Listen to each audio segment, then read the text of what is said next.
Welcome, welcome, welcome. Oh my goodness. I am so excited about this Freedom Summit. We have been having a blast. It has been amazing, like simply amazing, truly divine, truly God sent. This Freedom Summit has been everything. You know, I have really been seeking the Lord about true freedom for myself, as well as my clients, as well as my tribe. And that is exactly what has been happening. We have been releasing the pains from our past. We have been releasing limiting beliefs that keep us stuck. And with so much going on in our world, you know, it is really, really necessary for us to have these conversations so we can move past the things that are happening to us as a people, as a nation. And my next guest, I say this every time I get on this summit, but I truly can feel the presence of the Lord with certain people. And I am already getting chills. You know, I don't know if it's because I'm excited or just because I know the power that she possesses, the power that is locked up within her, that I know through this summit, she is going to impart some things upon us that is going to continue to help us release and truly start to love ourselves and turn every single trial into a treasure. That is the purpose of this. So I really, really want you guys to welcome my next guest, Saniyyah. I am so excited about her being on this broadcast. Let me tell you a little bit about this powerhouse. Not only is she a wife and a mother, but she is also a marriage and family therapist. She is an author. She is a business owner. She owns her own business, Girl Gossip Women Network. She is a speaker. She is doing great things for the kingdom and just for the world. You know, as women, we spend so much time competing, and she is all about breaking those cycles, because that is something else that keeps us stuck. She is really about bringing women together, which is why when I decided to do this summit, I had to have her on, because you all know that that's what I'm all about. I'm all about collaborating with like-minded women, and even women that are not there yet, so we can bring them up. So help me in welcoming our next guest to the Freedom Summit. Woo! Thank you. I'm glad that you had me. I really appreciate it. You know, even when I saw you on Facebook, you know, I always recognize people that are in the same field, or they're doing something positive or trying to pursue greater things. So I recognized you as well. And, you know, you're a powerhouse as well. And I'm just looking forward to this summit going forth and reaching many, many people across the globe. Yes, I am so excited. And like I said, you know, you are truly an amazing woman. I see that all that you are doing. Tell us a little bit more about you. Tell us what got you into doing what you're doing with your company, with your, you know, the women's network, the women gossip network. You said, correct me. Girls Gossip Women Network. So what motivated me to do that was I saw like young girls and women, just people in general, where, you know, you walk in the room and you see a lot of beautiful women, and instead of encouraging and pushing one another, it's always a competition. Mm-hmm. So you will see people in the corner like, oh, did you see her hair? Or did you see her shoes? Did you see her outfit? Instead of saying, you know what? Let's uplift her. Let's push her. Let's empower her. So I wanted to do Girls Gossip and Women Network to showcase, like, it's not age. Girls, even if you're 50 years old, you could be a little girl that gossip, because it takes a woman to be secure within herself, to push another woman, to compliment another woman, to say, you know, you are really beautiful. So that was the whole point of Girls Gossip and Women Network, showing people that it's not just about age, but it's mentality and mindset. Absolutely. And you are, like I said, you are doing wonderful things as a fellow beautiful woman. Look, beautiful recognizes beautiful. So I can let you know how beautiful you. Yes. Thank you so much. It's an inward thing, right? So I can know that you've done the work. You have truly done the work to become the woman that you are today. And with doing this summit, and with all, like I said in the introduction, everything that we have going on in our world today, the elections, the police brutality, the shootings, you know, it has really been heavy on my heart as a mother, as a woman, as an African American, as a Christian, you know, to really talk about freedom and how we can truly be free from the bondage that a lot of times we keep ourselves in. So tell me a little bit about what you feel. First of all, tell me, what do you feel is your passion? What is your purpose in life? What is that thing that keeps you up, even when you feel like giving up, when you feel like you're done, you know, you just want to be, like I say, a regular person? What keeps you going, right? What's your purpose in life? So I feel like, you know, just as Christians in general, our lives are not our own. And I feel like, you know, we already walk in our purpose because I feel like your passion pushes your purpose. And sometimes we don't recognize that our passion is a purpose. Like, I'll give you an example. I've always been the person to give advice, or the go-to person, or, you know, I've always loved to write. And so when I became secure within myself and learned to love myself, it was more of, how can I provoke thought? Because I feel like when you provoke thought, you ultimately change behaviors and mindsets. So not just to provoke thought to just change people, but I really wanted to provoke thought so people can really live a fulfilled life. And so I'm all about, you know, pushing people to the next level, to think differently, because when they think differently, I think their choices and their decisions will be different, which will lead to them having a total, complete, fulfilled life. That's good. That's good. And I'm going to encourage you all, after this broadcast, the links will be below of where you can get in contact with her, but follow her on Facebook. She does amazing Facebook Live videos that are truly thought-provoking. They get you thinking, not only women, but, you know, there's some things that I've seen her broadcast that, as men, as you know, whoever's watching this, I'm sure that you are truly going to be blessed by some of the videos all of the videos that she posts, for that matter. So tell me, how important do you feel, because us provoking thought is definitely necessary. A lot of times the women that I work with, the clients that I work with, they have a really hard time loving themselves because of the story that they're telling themselves. How important is self-love in this journey? And how have you taken the ability to love yourself for you to become the woman that you are today? I feel like if you don't love yourself, there's no way that you can ever reach your full potential or purpose in life. And the reason why I say that is because in order to love yourself, that means you embrace all of you, flaws, strengths, weaknesses, everything. And if you haven't embraced that, the moment someone says something, you'll crumble. The moment someone doesn't like you, you'll crumble. The moment someone has an opinion, you'll crumble. And when you genuinely love yourself, I believe that's when God is able to use you completely, because you're not worried about other people. You're not worried about what people are saying or doing. You're just calling and pushing for your own purpose and passion. You get what I'm saying? So I believe loving yourself is the first step, is key, because if you can't love yourself, you can't really help someone else, because it all starts from within yourself first. That's so good. You know, as women, I believe a lot of times we're natural helpers. We're natural givers. Right. But it's so important that you serve and you give from your overflow. So often we serve from an empty container. Right. If we're not loving ourselves, we can't truly serve and love the way that God intended and designed us to do. I agree. Okay, good. So my next question is our past. So I am very transparent with my audience. They know probably too much about me, but my past, I now, one of my taglines is, I have turned my trials into treasures. Everything that I've been through, I use it as a treasure. I use it as a stepping stone to continue to get me to the next level. How important is it for us to release our past in order to live the life of our dreams? And how have you done that?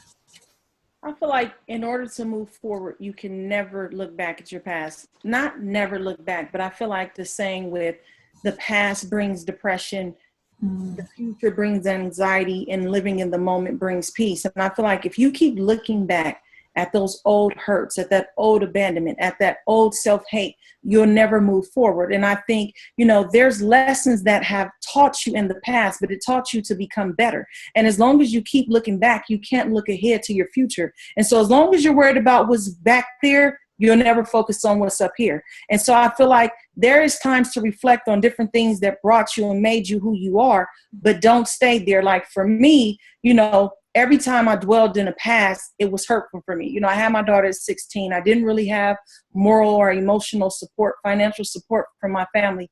And for a long time, I resented my parents for not being the parents that I felt like they should have been. But coming to a place where I felt like they did the best that they could do. And I had to look at it from a different perspective, because I see so many people that they use their past as a scapegoat and say, well, I'm like this because of my parents. I'm like this because of this person or that person. But I feel like you can't hold that as an excuse. You know, when I looked at it from a positive perspective, I said, I can no longer blame my parents. I actually started to appreciate them, because had I not been through the things that I went through, I wouldn't be the person I am today. I wouldn't be as strong. I wouldn't be able to stand firm when everything around me is in chaos. But I learned that at 16 because I had to. And so instead of looking at it as a negative, like, oh, my past, it hindered me. No, my past pushed me. And so that's how I look at my past. I don't do excuses. I don't play victim. Pick myself up, dust myself off, and how can I make this a better situation?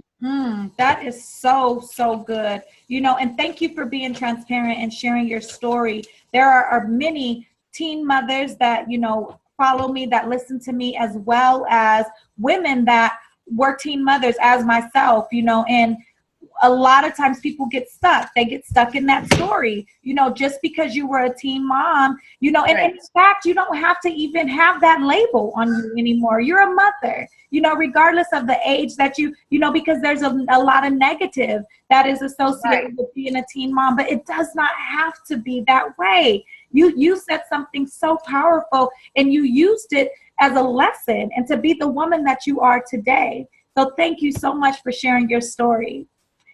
No problem at all.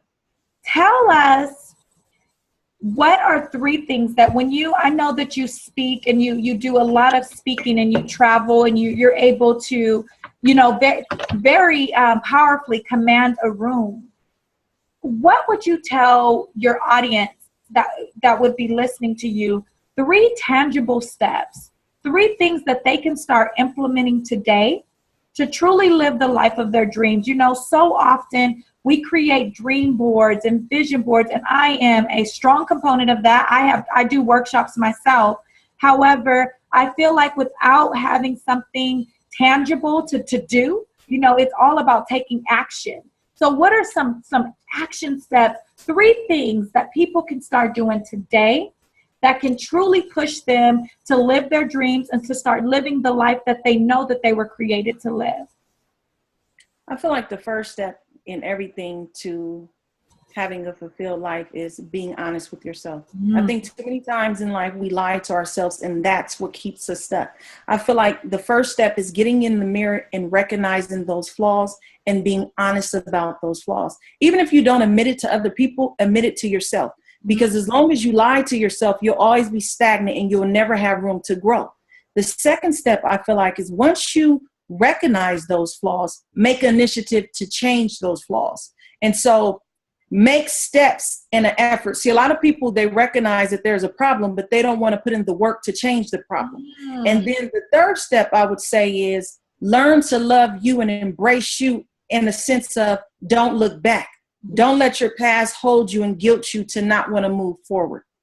Oh, man, that is so, so good. So to recap what our expert has said, the steps that you can take to truly start living the life of your dreams is to be honest with yourself.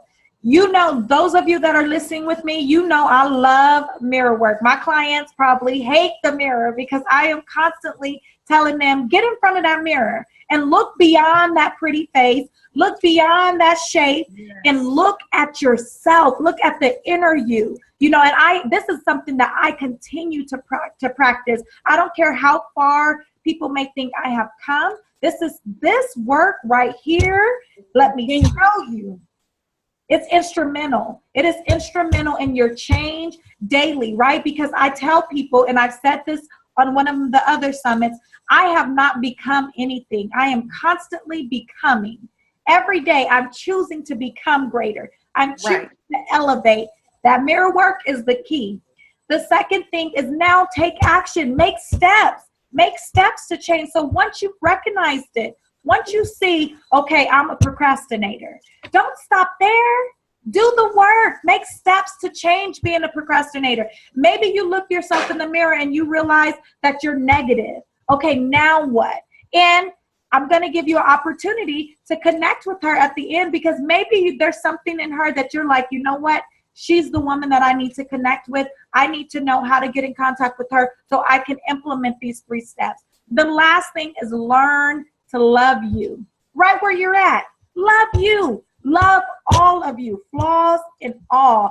That is the only way that you are truly going to be free. That is the only way that you're going to break through from limiting beliefs. You know, society tells us as single mothers, especially single Black moms, that we should be on welfare, that we should be this or that. These are 2 examples. I got chills. Don't let me start preaching, y'all. You are looking at 2 women, 2 Black women that were teen moms. We did it. So can you. You're looking at a marriage and family therapist. You are looking at a licensed discipline counselor. You are looking at authors, both of us. I know I struggled in school. How did I author my first book? I have no idea. Nothing but God, and nothing but implementing these 3 steps got me to where I am today. I want you all to connect with her. I know that you guys are like, I need to know how to get in contact with her. So I am going to allow her to, or I'm going to give her this space and this opportunity to share with you how to connect with her. And then all of her links to her social media sites, to her website, to her email, everything will be at the bottom of this link. Don't let this time pass you. So often we pray, Lord, send me a sign. Lord, send me somebody to connect with. Lord, give me, this is your sign. This message that this broadcast was for you. It was for you, woman, that is looking, thinking, how do I get past this hurt? How do I get past this molestation? How do I get past this abusive relationship? Now is the time to take action. So tell us, how do we get in contact with you? So you can go to my website at saniyyahmayo.com. The link is going to be on there if you want to purchase a book. And I don't like to push sales, but I just feel like, you know, the book, Identifying and Breaking the Cycle. Yes. This is my first book. I'm working on my 2nd book now, but this is like a self-help book. And it talks about subtle cycles in families and relationships that go unnoticed. But I don't think a lot of people recognize the things that we experience in our childhood. It plays out in our adulthood and relationships in different ways. Like, I'll give an example. If you were rejected by family or friends, so then you grow up to accepting rejection, then it plays out in your relationships, and then you settle. And there's so much to offer in this book. And if you want to purchase it, great. If not, that's great too. But it's a real great tool for people that are trying to break away from generational cycles and live a fulfilled life. How fitting is her book. This is exactly what we're talking about. Don't let this time pass you by. Purchase the book. So often we'll spend our money on our hair and our nails, and we think that that's self-love. Ladies, true self-love is investing in you, investing in the inside. Those generational. I know she got something to say. I see her shaking. Yes. Because I'm agreeing with you. People just really, you know, even when people come and talk to me, they'll want to talk to me for hours for free. And then I'll tell them, like, you know, I have a colleague I recommend, and then they don't want to pay the money for counseling services. But we put on masks. We put on the hair, the makeup, you know, the glam, the nails. We look nice on it, you know, the outer part. And I see so many women that, you know, on the outside, they look so successful, but mentally, spiritually, and emotionally, they are bankrupt. They may talk like they got it all together, and when they open their mouth, you know they don't. But they rather spend the money on the outer appearance. But what's the point of looking good if your inner is all messed up? It's pointless. So there it is. I want you guys to connect. The link to purchase her book will be in this in the email, her website, her social media sites. Every way that you can get in contact with her will be in there. Connect with Saniyyah. She has valuable information. This is what we need. No more do we need to worry about the labels and how fly and how swaggy we are until we get this and this. taken care of. We need to get our mind and our heart space and our soul taken care of. And then we can worry about all that other stuff. Give us some last words before we end. Tell us something something that may be just burning on your heart. Any last words for the ladies? I want to leave with saying this, never allow your past to predict your future, because what happened tomorrow is a lesson, and everything you go through, instead of letting it break you, let it be a lesson to better you. Oh, this was so good. I thank you. I thank you for your time. I thank you for your knowledge. I really thank you for sharing this space with me, my sister. And before we end, the first person that gets in contact with her will receive a free copy of her book. But don't let free can only get you so far. So be the first one to get in contact with her. But remember, free can only get you so far. If you have women conferences, if you are in need of a speaker, get in contact with her. I'm telling you, she is powerful. Do you have any upcoming events, anything that you would like to share with the audience? Not as of yet. I'm working on some things, but definitely go to my website, stay connected, follow me on all my social media sites, because I'm definitely have some things coming up in the works. So just stay connected so you could be tuned in so that you don't miss out. That's it. Stay connected. Stay connected. Thank you so much, ladies, for spending this 30 minutes with us. We love you. We are praying for your freedom. And I just ask and pray that you take this knowledge and you do something with it. If you don't implement the knowledge, people say knowledge is power. Knowledge is powerful when you implement it. That's when it's powerful. I love you, love you, love you. Have a great night. Bye-bye.